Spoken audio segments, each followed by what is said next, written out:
the Simgot EM10. Let's talk about it.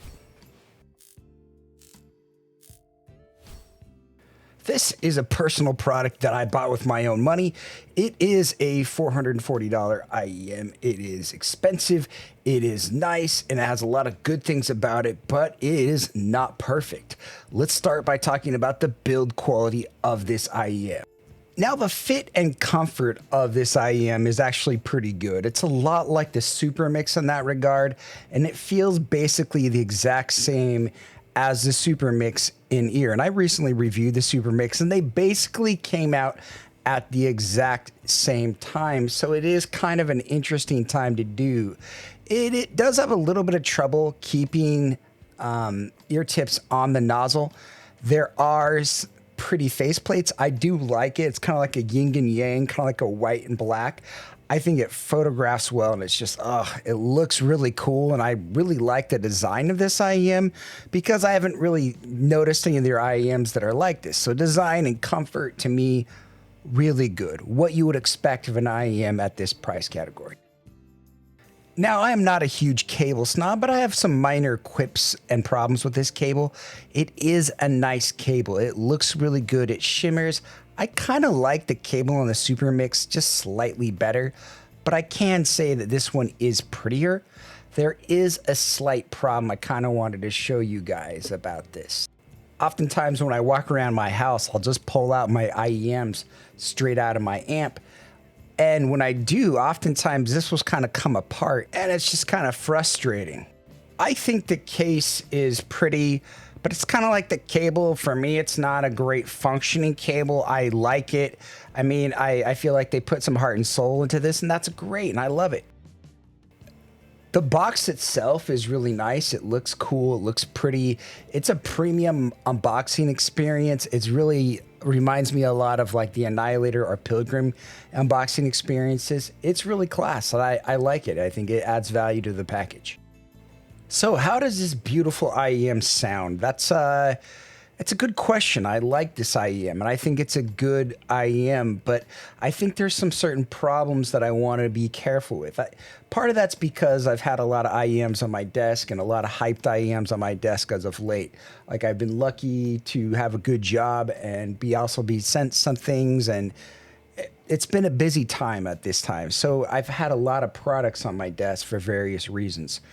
And I want to be really careful about how I say and what I do and don't say about this product, because I really do like this IEM, but there's a lot of caution to be had with it because I think it may not be the best value IEM out there. Let's talk about it. All right, this graph, it does have a handsome graph. It does look good. There was a little bit of channel mismatching in my unit, which isn't ideal. If we come in here and kind of look here at the treble, we kind of get a better view of it. You can really see like it's, you know, a little bit of decibels here and there. Again, it's not bad. I think it's within spec, but it's just something to note, to be a little bit cautious of. The first one, let's look at the Super Mix. And what do you notice? That these two have basically the same graph. And I mean, and there's even a case to be had for this Super Mix to be said that it has almost the exact same graph, almost debatably a better graph. It has the same shell. It has, in my personal opinion, maybe a little bit less gaudy of a cable and a more functioning case to use. So it's kind of like, are you getting the value that you really need out of those products? So to me, not really. I think to me, the value would have to be in the sound. Now, I personally think the sound is a little bit better with the EM10. Is it $300 better? That's where that's hard.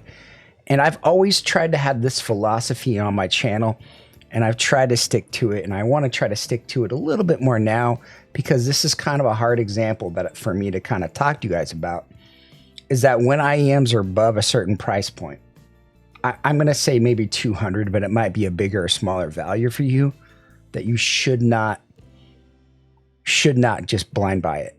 And that's, you know, and I say that as somebody who does that, but I do that for content. And so you have to be really cautious when you do that. You have to be really cautious when when you try this out, because there's two schools of thoughts. One, drivers are the only thing that matter, and two, frequency of response is the only thing that matters. And if I look at the Super Mix, it basically has the exact same FR as the EM10. Like, there's nothing about it that comes across glaring and that makes me say that I like one versus the other. They feel the same in ear. I've kind of swapped them back and forth, and I do have I can tell them apart, and I do understand which one is which. But I have had times, like moments, where I haven't been able to tell. I'm like, wow, this EM10 is really good, and I take it out and I looked and it was the Super Mix. They fit the exact same. The shell is exactly the same. So kind of what I'm going to say to some of you guys is that maybe the ploy is to try the Super Mix 4 first. And if you want some like a product that has that exact same tuning, that exact same style with just a little bit fancier golden cable, a little bit fancier drivers, a little bit better, then maybe go up that chain to something better. The next thing I wanted to show you is the Simgot EA500LM.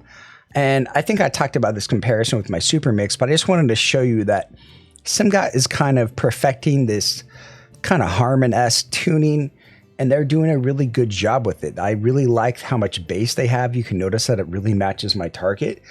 But again, when we're talking value, I like Simgot. I really do like Simgot.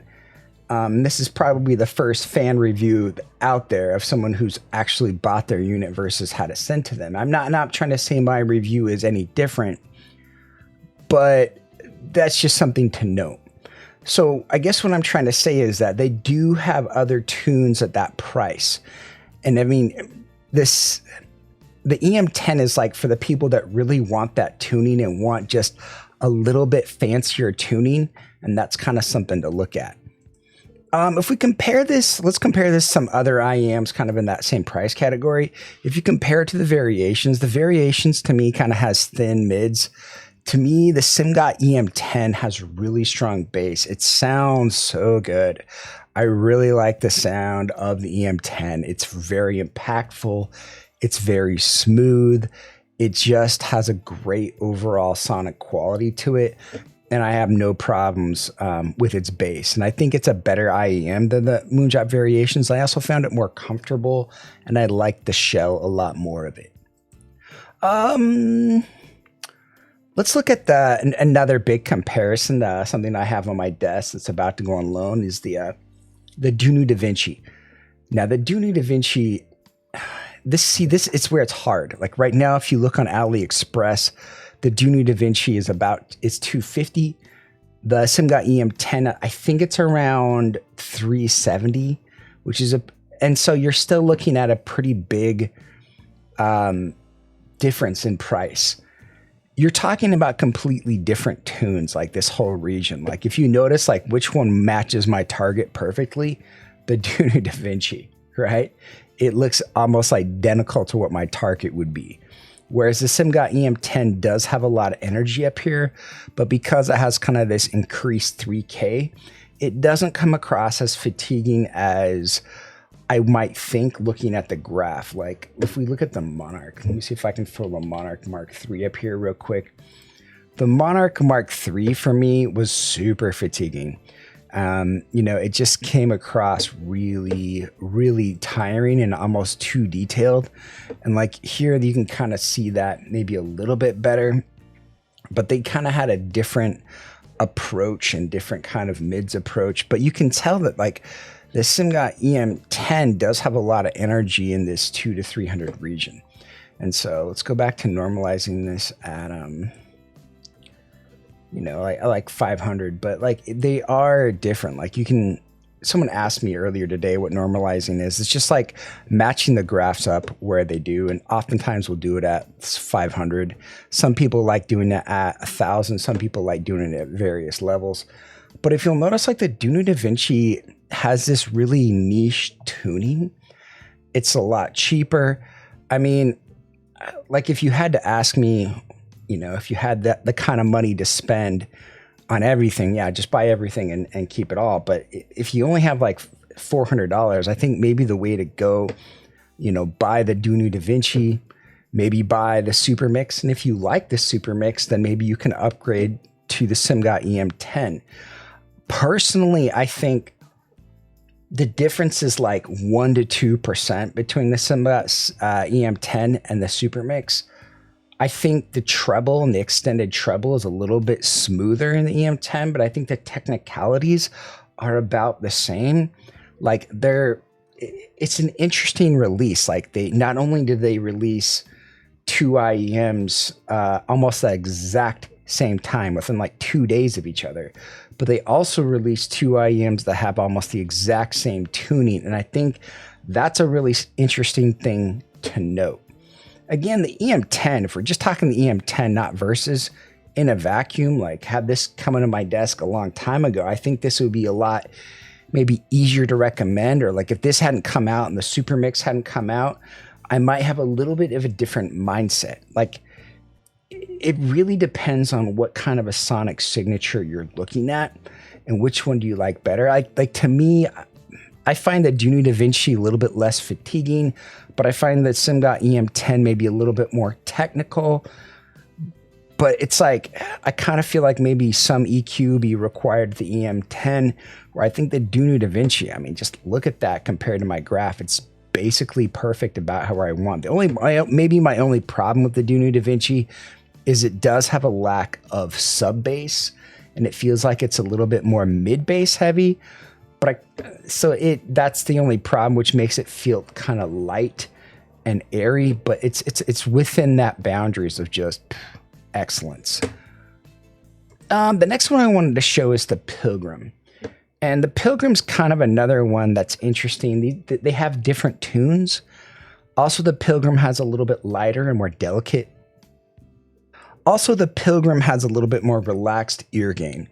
Some people are going to like that, but if we look at something like, say, the Diva, let's pull that up. We'll go Diva Blue. But the Diva has a lot of characteristics of the Pilgrim. Like they kind of match each other in a certain way. Like you can feel like the design philosophy is kind of there from the Diva. And so there's almost like this house sound that's there in the upper mids, which I think is kind of interesting with the Pilgrim. So the Pilgrim, I think, if you're looking at kind of a little bit more laid back approach, but what's interesting is that like when you really hit that, I think the Pilgrim might have better bass than the Simgot EM10, but that's almost debatable. Both of these IEMs have really good bass and they're both really, really quality. I think a lot of times you got to look at, the fit, the cable. Like, are you a cable swapper? Then the Simgot EM10 is probably going to be better because it has the 2-pin cable. If you like and you want to experience what a lot of people like, the Pentacon cable system, it's coming on from the Elysian Pilgrim. I really like the cable of the Elysian Pilgrim. I actually just bought another one just to use on my Annihilator and just to have. It's a really awesome set. I mean, I guess the problem I'm trying to say is that, I kind of looked at myself a few months ago and I was like, man, I don't have a lot of mid-fi sets to compare.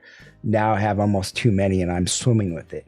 So it's kind of a good problem to have and kind of a challenging problem to have at the same time. All right, so let's talk about ranking of this IEM. Again, a lot of these IEMs trade blows. Like the Simgot EM10 has just fantastic bass quality at its price. Like not very many more IEMs I think you're going to have that same dynamic quality. It does sound really good and it is really impressive. I guess the main problem I have with the EM10 is that the Super Mix exists and it has so many similar design qualities, not only just the frequency response but also in the graphs, that just make it such a good bargain that I kind of would recommend to buy that first and then maybe upgrade to the EM10 later. I mean, obviously, if you have no problem, I mean, just buy everything. But that's the problem, is that nobody really has unlimited funds. Everybody has to be careful with what they have. And even if you do have that kind of money, you still have to be careful about what you're going to put in your ear and what you're going to like and what you're going to enjoy. And that's kind of what I'm trying to say, is that I think the Simgot Super Mix 4 is like just just a really nice set. Like it's a really good budget set. Like for me, I have 3 workstations where I keep IEMs, one at work, one at my desk, and one by my bed. And so for me, it's nice to have a few different sets where I can keep at different places. And the Super Mix to me is like a really good set to keep at work. And I think, the EM10 could be a good set to maybe keep by my bedside. But I mean, if you're in a situation like me where you need multiple sets, again, maybe going with like a DaVinci and a Super Mix, or maybe, a DaVinci and a CCA Hydro, or even an Awful Explorer. Those are all fun sets that have different sound signatures, which might be a better thing for you. Because it's like, really, it's hard to compare IEMs unless they have the exact same tune. And so oftentimes we're almost comparing apples to oranges. We're comparing one graph versus another graph. We're comparing one fit versus another fit. And so it's almost a silly hobby where it's very, very subjective. And so like my list is just kind of a silly list to try to help people, but it's like exceedingly hard because so many good sets are really coming out. And I really like the DaVinci. I really like all these sets, and I think they're good quality sets from good companies that have done a good job. And in some ways, like, the DaVinci is Dunu's best product in my ear, right? The Simgot EM10 is the Simgot's best product. And you look at the Hype 4, that's my favorite audio set. And there's a lot to be said about like, just this is a fun time to be out there. And that, you have to kind of fight for what price range you're in, what you really want to do. But for me, the Simgot EM10 is quality. It does have really impactful bass. It is a nice sound, but it doesn't have as crispy as highs in some ways as the Dunu DaVinci does, although it does have better sub bass. And there are some things to say about the EM10 might be better with EQ. Like if you EQ'd the Simgot EM10, I think it would be fully worth that extra money. Or if you like that Harman tune, which you can really experience with the Simgot Super Mix 4 or the LM, then you're good to go. If you're really looking after that JM1 target, the DSP dust that everybody's freaking out about, and you don't want to have to plug it into, you can want to use it in a normal amp. The Dunu DaVinci is actually really nicely tuned. Like if you look at the Dunu DaVinci, it's one of the few IEMs that I've actually given a 10 to, where I really just think it's just so good, so well tuned, right? And I think that's kind of what I'm trying to say with the Dunu DaVinci, is that it is really well tuned and it has a lot of great things going on for it. So as a summary, I think this is a really good set. I think this is an S- set, and maybe for some of you people who want a slightly U-shaped set or a super Simgot set, this is the way to go. And you really have to ask yourself, what kind of tuning do you want? Do you want that Elysian house sound? Do you want that JM1 target with the Dunu DaVinci? What are you going after? How can you tell? Find an IEM you like, try some EQ profiles, and see what you need. You don't need to buy every single set out there, but it's nice to have a few sets out there that fit you, that look good, and they're good quality, because it's a fun hobby. But do you need all this stuff? Yeah, maybe you don't. And so you have to be a little bit cautious about what you buy and what you don't buy. But in a vacuum, not comparing all the mid-fi competition that things come out, am I going to recommend the Simgot EM10? Absolutely. I love this tuning. I think it's great, but I'm also kind of a dirty V-shaped lover. I also like L-shaped tunings. I have different style tunings that I enjoy. And I think this is a fine IEM. Again, not perfect. It does have some minor flaws where like sometimes the resolution of it doesn't feel great. Sometimes it feels like you're almost talking about an IEM on tubes, but it has a fun, engaging, slight U-shaped sound that's fully enjoyable. But it really depends on what you're looking at, and I would really caution you to try things first, or buy them from a store where you can return them, or try them from a friend first, because that's the only way you're going to survive this hobby, not by buying every single set out there. Trust me, I know. If you guys have any questions, leave them in the comments below, and I'll try to get to them. Thanks for watching. You're still here. It's over. Go home. Go watch another IEM video. It's done. That's the entire video. What more do you want?